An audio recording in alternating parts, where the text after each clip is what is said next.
ምንድን ነው የምትነግሪኝ? ምንም መታል እንዴ? ምናልባት ያኛው ስላልተሳካልሽ ድጋሚ እያደረግሽ እንደሆን ብዬ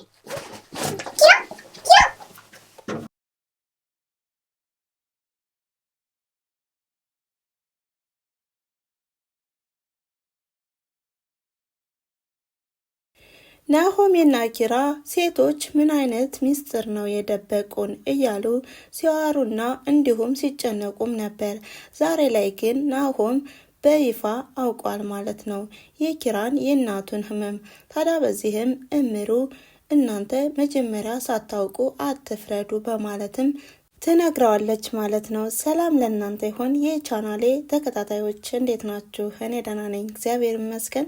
ዛሬም በአዲስ ቪዲዮ መጥቻለሁ ማለት ነው። ይህም በጽናት ድራማ በክፍል 64 በባለፈው ያየነውና የተመለከትነው እንግዲህ የእምሩ አማት ወይም የናሆም እናት እምሩንና ናሆምን በቶሎ ልጅ መውለድ አለባችሁ ስትል ነበር። ዛሬ ላይ አሁንም ተኝተውም ሳለ ስልክ ትደውላለች። ታዲያ ናሆምም ቀስ ብሎ እምሩ እንዳትነቃ በማለትም ስልኩንም ያናግራታል። በዚህም እንግዲህ እናቴ ልጅ ውለዱ ትያለሽ፣ ያው ተሎ ብለን እንደ ጭቃ ጠፍጥፈን አናመጣው፣ ቀስ በቀስ እኮ ነው የሚሆነው ይላል። ናሆም በጣም ተጨናንቋል። እምሩን ከእናቱ ጋር ያወራውን በስልክ ልውውጥ ያለውን ሰምታ ስለነበር በቃ በእኔ ምክንያት ከቤተሰቦችህ ጋር ላለያይህ ነው እያለች እየተጨነቀች ነው። በዚህም ናሆም አይ ችግር የለውም እግዚአብሔር እኮ ከፈቀደ ይሰጠናል፣ በ90 ዓመትሽም ቢሆን እሱ ፍጥረት ይሰጠናል በማለት ተስፋም ይሰጣታል፣ እንዲሁም ያበረታታል። ታዲያ እምሩም አሁንም እየተጨነቀችና እያሰበች ነው። በሌላ በኩል ደግሞ የጽናት አባት ስልክም ይደውላል። በዚህም ጽናት በጣም ደንግጣለች። አባዬ ነው የደወለው፣ ምንም አይነት ድምፅ እንዳታሰማ ትለዋለች ኪራን። ታዲያ ኪራም እረ አሰማለሁ እንጂ ለምንድን ነው ከኔ ጋር ስትሆኚ የምትደነባበሪው ነገርስ ይላታል። ታዲያ በዚህም ጽናት በጣም ደንግጣለች። አባዬ ደህና ነኝ እንዴት ነህ በማለትም ስልኩንም ትዘጋዋለች። አባዬ ሁሌ ስከፋም ሆነ ስደሰት ይደውላል እንዲሁም ይጠይቀኛል በማለትም ትነግረዋለች። ኪራም አባትሽ አይደል በማለት ይመልስላታል። በሌላ በኩል ደግሞ እምሩ ለእናቷም ደውላ አሁንስ ደብሮኛል፣ ጎደሎነት እየተሰማኝ ነው፣ እኔ የሰው ደስታ አልፈጥርም እያለች ነው። በዚህም አመመሽ ወይ ትላታለች እናቷም። አይ ደህና ነኝ፣ ነገር ግን ደብሮኛል በማለትም ስልኩንም ዘግታ አሁንም ሶፋ ላይ ኩርትም ብላ አሁንም ትተክዛለች። በሌላ በኩል ደግሞ ሁለት ጓደኛሞች ካፌ ላይ ተገናኝተዋል። በዚህም ኪራ ምንድን ነው እንደዚህ አስቻኩለህ የጠራሃኝ ይለዋል። ታዲያ በዚህም ናሆም የእናቴ ጭቅጭቅ ዛሬ ሰለቸኝ፣ አሁንስ ከቤት የሚወጣው ወክ ላድርግና ንፋስ ላግኝ ብዬ ነው ይላል። ታዲያ በዚህም አንተ ደግሞ ዛሬ ምን ተገኘና ምንድን ነው ውጭ አልከው፣ እንደዛ ቤት አንቀህ አልወጣም እንዳላልክ ሁሉ ይለዋል። ናሆምም በጣም ደብሮታል፣ በጣም ተክዟል። ታዲያ ኪራም እረ ምንድን ነው የሆንከውን ንገረኝ፣ የሆንከው ነገር ካለ ይለዋል። ናሆምም የእናቱ ነጋም መሸም ልጅ ውለዱ የሚለው ጭቅጭቅ ስለበዛበት አሁንስ ሰለቸኝ ምን ላድርግ ሲልም ኪራም ሳቅልና ራስህን ሸብልለህ ሂድላት፣ አንተ ራስህ አንድ ፍሬ ልጅ አይደለህ በማለትም ይስቃል። እኔ ስሬት ነው ማዋረው፣ አሁንስ ምን ላድርግ? እምሩ የልብ ህመምተኛ ናት፣ ነገር ግን በአሁኑ ሰዓት መውለድ አትችልም። ታዲያ በዚህ ሰዓትስ ምንድን ነው ማደርግ ሲልም እምሩ እንደደበራትና እንዲሁም ይሄን ነገር ሰምታ እንደተሰማትም ይነግረዋል። ኪራም አዎ ነገሩ ከባድ ነው፣ ለምን ቆይ አንነግራትም ሲልም አይ ሄማ በፍጹም አይነገርም፣ አልናገርም ይላል ናሆም በጣም እያሰበና እየተጨነቀ ነው። ኪራም አትሰብ፣ አብረን ሄደን እንነግራለን፣ እንደገናም የሆነ ነገርም እናደርጋለን በማለትም እያበረታውና እያጽናናው ነው። በሌላ በኩል ደግሞ ሰናይትና እምሩም ተገናኝተው አሁንም ልጅ መውለድ እንደማትችልና በዚህ ሰዓትም እንደደበራትና እንደተከዘችም ትናገራለች። ሰናይትም አንቺ እኮ በቃ አትጨነቂ በርታ በይ እያለቻት ነው። ታዲያ እምሩም የጽናትን ቦታ ዛሬ ላይ አየሁት፣ ጽናት እንደዚህ ነበር የሆነችው እያለችም ነበር። በሌላ በኩል ኪራና ጽናት እንዲሁ በፍቅር ላይ ናቸው። አሁንም እየተከታተላትም ናፈቅሽኝ ይላታል። አሁንም ጽናትም ቀልዳ ቀልዶችን በመጨማመርም አንተ እኮ ቤቢ ነህ ማለት ነው እያለችም ጨዋታቸውን ቀጥለዋል። ጽናት አሁን ላይ ደስተኛ ናት። ነገር ግን ይህን ሚስጥር ባለመናገሯ ኪራ እያኮረፋት ነው። ታዲያ በዚህም እውነታውንም መናገር ይኖርብኛል እያለች ነው። ናሆሜ አሁንም ወደ ቤት ሲመለስ እምሩ እንደተከዘችና እንደደበራት ነው። ታዲያ ከዚህ ድብርትና ሐዘን ለማስወጣት ብሎም አሁንም እያዝናናትና እንዲሁም ከጎኗ እንዳለ እያሳያት ነው። በሌላ በኩል ኪራ ሰናይትንም አግኝቷታል።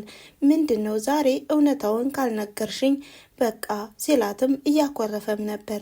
ሰናይትም ምንድን ነው ምነግርህ ስትልም እናንተ ሴቶች የደበቃችሁን ሚስጥር አለ፣ ስለዚህ ማወቅ እፈልጋለሁ ሲላትም ሰናይትም ይሄ የሴቶች ሚስጥር ነው በማለትም አለመናገርን መርጣለች። ታዲያ በዚህም ሰናይት ጽናት ላንተ ብላ ነው ሁሉንም ነገር ስትልም ጽናትን ደግሞ ምንም ነገር እንዳትላት ትለዋለች። ኪራም ሚስጥርን እየደበቁ ምንም ነገር እንዳትላት ትያለሽ በማለትም አሁንም ለነገሩ በልበ ሙሉ ያፈቀርኳትም ደብቃኛለች እንኳን አንቺ በማለት ይለያያሉ ማለት ነው። ሰናይትም እምሩንና ጽናትንም ዛሬ ላይ ኪራ በኩርፊያ ይዞኝ ነበረ፣ የደበቃችሁትን ሚስጥር ንገሪ ብሎ ነበር፣ ነገር ግን እኔ አልተናገርኩም ትላለች። ታዲያ እምሩም ይሄ ነገር እኮ ቀድሞ እንደሚመጣ አስቤ ነበር፣ ቀድሞ መናገር ነበረብን ስትል ነበር። ጽናትም ምን ማድረግ ነበረብኝ እያለች እያሰበችና እየተጨነቀች ነው። ነገር ግን እውነታው አሁን ላይ ቢመርም እውነታውን መናገር ይኖርብኛል፣ ፍቅሬንም ማዳን ይኖርብኛል በማለትም እንደምትናገር ታወራቸዋለች። በሌላ በኩል ደግሞ ኪራ ሀሴት ደውላለት ስልኩንም እያወራ ነው። እናም ያደረግሽው ነገር እንዳለ ሆኖ ደህና ነሽ በማለትም ደህንነቷንም ይጠይቃታል። ታዲያ ሀሴትም ታናሽ እህቷም እንደምታገባ እና ሰርግም እንደምትጠራቸው ትናገራለች። በዚህም እንግዲህ ጽናት ትመጣለች። ጽናት ስትመጣም ስልኩንም አቋርጦ ቻው በማለትም ስልኩንም ይዘጋዋል። ጽናት በቅናት እብድ ብላለች። አፍጣም ትመለከተዋለች። ከዛ ምንድነው እባክህን ምንድነው ስትለውም እኔ ማውራት ስለማልችል ነው አሁን ላይ በማለትም ስልኩን ይዘጋዋል። ጽናትም በጣም ተቆጥታለች፣ አኩርፈዋለች። ምንድነው የምታኩርፊው? አረ እንደሱ ብለሽ አትይኝ፣ አስፈራራሽኝ እኮ በማለት ኪራ ያናግራታል። ነገር ግን ምን ፈልጋ ነው የደወለች በማለትም ትጠይቀዋለች። እንዲሁም እንደቀናችም ያስመስልባታል። እየቀናሽ ነው እንዴ ይላታል። እንዴ እኔ ደክሞኛል ባክልተኛ ነው በማለት ዘወር ስትልም እንታረቅ በቃ እንደ በፊታችን ብለውም ይታረቃሉ። በሌላ በኩል ደግሞ እምሩና ናሆሜ አሁንም ወክ እያደረጉ ሳለ እምሩ በጣም እያፈረችና የተሽኮረመመች ነው። ናሆሜ ምንድን ነው የምትሽኮረመሚው? እንደውም ሰዎቹ ይስሙኝ በማለትም በማፏጨትም ስሙ እኔ የእምሩ ብቻ ነኝ፣ እምሩም የእኔ ብቻ ናት በማለትም ይናገራል። ታዲያ በዚህም እምሩ ፈገግ በማለትም ደስታዋን ይመለከታል። ናሆሜም በጣም ደስ ብሎታል። አይሽ አይደለ ነጻነቱ በጣም ደስ ይላል በማለትም ፈገግታዋም እንደሚቀጥልና ከዚህ በኋላም ሳቂልኝ በማለት እያበረታትና እያጽናናት ነው። በሌላ በኩል ደግሞ ጽናት ለጋሼ እየደወለች ነው። ኪራ የእናቱን ሕመም ማወቅ ይኖርበታል በማለትም ስትናገር እንግዲህ የኪራ አባት አንቺ ቃልሽን ልትበይ ነው ወይ በማለት መልሶላት መሆኑ ነው። ታዲያ ጽናትም ቃሌ መብላት ሳይሆን እውነቱን ማወቅ ይኖርበታል ስትልም ኪራ ይመጣል። ኪራም በጣም ደንግጧል። ምንድን ነው የደበቅሽኝ? ምንድን ነው የምታዋሪኝ? ምንድን ነው የማውቀው በማለትም ያፋጠጣታል። ጽናትን በጣም ደንግጣ ስለነበር በጣም በመርበትበትም ትመልስለታለች። የሆነ እያለችም ስትናገር እንደ በፊቱ የሞከርሽው ነገር አልሳካ ሲል ጊዜ አሁንም ምን እያደረግሽ ነው ይላታል። ለሌላ ሰው እኮ ልትድሪ ነበር፣ እናም እንደዛ እንዳይሆን ብዬ ነው በማለት ተነስቶ ጥሏት ይሄዳል ማለት ነው። ኪራ በጣም ተናዶና እንዲሁም ተበሳጭቶ ወደ ካፌም ሄዶ ናሆምን ጠርቶታል። ናሆምም ምንድን ነው የተከስከው ምንድን ነው በማለትም ሲናገር እንግዲህ ከዚህ በፊትም ኪራና ናሆምም ቀለበት እንደሚያስሩላቸውና ቀለበትም እንደሚመርጡላቸው እያወሩና እየመከሩ ነበር። ነገር ግን አሁን ላይ ኪራ በጣም ተናዷል። ታዲያ ናሆምንም ሲያገኘው ከማያድሩበት ቤት አያመሻሹበት እያለም ጽናት የሆነ ነገር እንደደበቀችውና እንዲሁም ቆርጦ እንደማይገባበትም ይናገራል። ናሆምም ምንድን ነው የሆንከው ነገር ካለ ሲልም እምሩ አሁን ላይ የሆነ ነገር ብደብቅህና የሆነ ነገር መናገር ያልፈለገችው ነገር ቢኖር ምን ይሰማሃል ብሎም ይጠይቀዋል። ናሆምም በእኔ 100% ባለመተማመኗ ነው እንጂ በማለትም ይመልስለታል። ታዲያ በዚህም ኪራ ጽናት ደጋግማ እንደዋሸችውና እንዲሁም እሱ በጣም እንደሚያፈቅራትና እንደሚወዳትም ይገልጽለታል። በሌላ በኩል ደግሞ ናሆም ወደ እምሩም ሄዷል።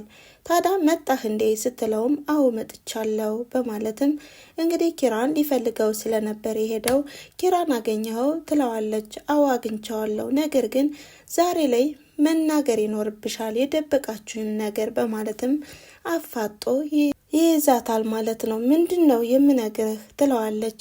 የደበቃችሁትን ነገር ነዋ ጽናትና አንቺ ታዲያ መናገር ይኖርብሻል ሲልም እኔ ደክሞኛል ስትልም እዚህ በኋላ ልትሸሽ አትሞክሪ፣ እውነታውን መናገር ይኖርብሻል በማለትም በንዴት ይመልስላታል። እምሩም በቃ የማይሆን ነገር ስለሆነ እኮ ነው ለኪራ ስላዘን እኮ ነው ስትልም አሁንም ናሆም በጣም እንደሚወደውና ኪራም እንደዚህ ካፌ ለካፌ እያበደና እንዲሁም እየናወዘ ማየት ለኔ በጣም ከባድ ነው በማለትም ይናገራል። ታዲያ እምሩም ሁኔታው ከአቅሟ በላይ ስለሆነም ከእናቱ ህመም አይበልጥም በማለትም ሚስጥሩን ታፈነደዋለች ማለት ነው። የኪራ እናት የካንሰር ታማሚ እንደሆነችና በዚህም ደግሞ ጽናት እንደተቸገረችና አፍናም እንደያዘችው ትናገራለች። እናም ናሆም በጣም ደንግጧል። ማን ነገራችሁ በማለትም ይነግራታል። ጋሽ ነው የነገረኝ። ለዚህም ነበረ ጽናት ራሷ ብቻዋን አፍና የቆየችው። ስለዚህ መጀመሪያ ሳታውቁ አትፍረዱ የሚባለው ለዚህ ነው። ለኪራ ከማንም በላይ ጽናት ታስብለታለች በማለትም ትነግረዋለች። እናም የዛሬው ቪዲዮ ያቆመው ከዚህ ላይ ነበረ። ስለተከታተላችሁኝና አብራችሁኝ ስለቆያችሁ ከልብ አመሰግናለሁ በማለት ላይክ፣ ሼር፣ ኮሜንት እያደረጋችሁ አበረታቱኝ። መልካም ጊዜ። ቻው ቻው።